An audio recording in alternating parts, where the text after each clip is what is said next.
Hi, Michael Dermer here, and in this lesson we're going to talk about a bunch of different ways to save money, right? As you grow your venture, obviously cash is king, so how do we think about the different ways that we can reduce the use of that cash?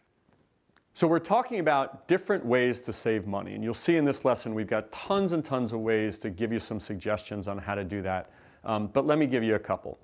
First is where you work, right? As you know, there's lots of office spaces, there are incubators, accelerators, workspaces, but sometimes in the beginning, you may just want to keep those expenses down by just working out of your home or your apartment, right? That can actually keep those numbers down right from the beginning.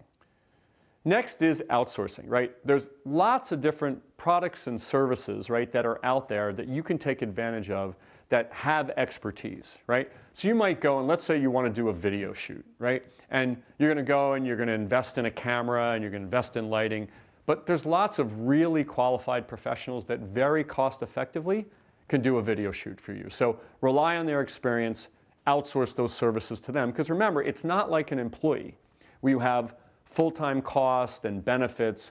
You can use those vendors as you need them and then stop using them when you don't, okay? What goes with that is also a little bit of what they call freelancers, right? Now there are freelancers throughout the world that can provide services from everything from marketing to social media to legal and all these different services. And there are actually technology platforms, things like Upwork, where you can go in there and actually post a job and you'll have people bid on them all throughout the world. And what's great about that is obviously in other places outside of developed countries like the United States, a lot of these services are delivered much more cost effectively. So let's say you need some marketing collateral created. You can actually do that through freelancers offshore at an incredibly reduced price from what you can here in the United States. Next is free software. You know, there are so many pieces of software that actually have no cost or very, very little cost, especially if it's just you or a really small business. This is everything from task management to project management, to accounting software, right, to collaboration software that a lot of times will have free versions for one individual or free versions up to a limited amount of usage. And even the paid services are really, really inexpensive. So take advantage of the free software that's available to you out there. Next is taking advantage of the opportunity provided by mentors and advisors. You know, there are lots of individuals out there including people in your own network, but even outside of your network, for example, through your university, right?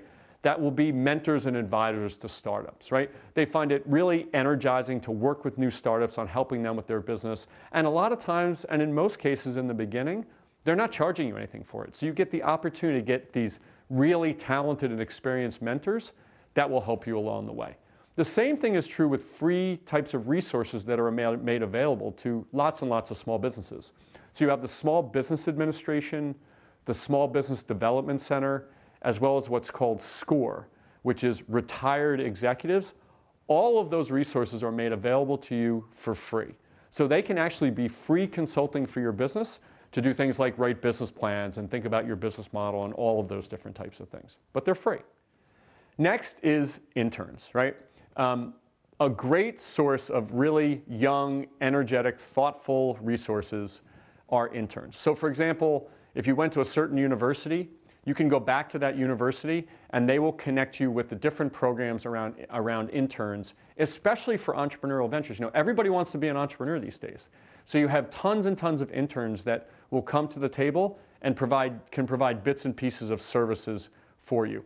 In connection with that, you can also have a relationship with your university where you have undergraduate and graduate students, especially MBAs, that will actually provide services to you for free. For them, they're actually looking to get experience in being in an entrepreneurial venture, and they're happy to help, and it's a great way for you to bring additional resources into your company.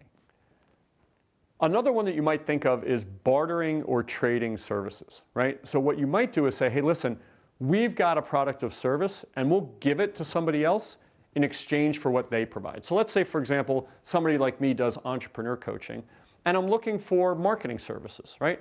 I might say to somebody who has marketing services, hey, help me a little bit with my social media, and I'll help you with your business plan, right? So you can barter or trade different products and services, And in that case, there's no money that changes hand and everybody wins.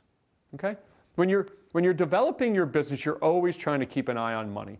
So in this particular lesson, there are tons and tons of suggestions about different ways that you can save money in your business. They won't apply to everybody, but take a look at those other materials so you can learn more about saving money.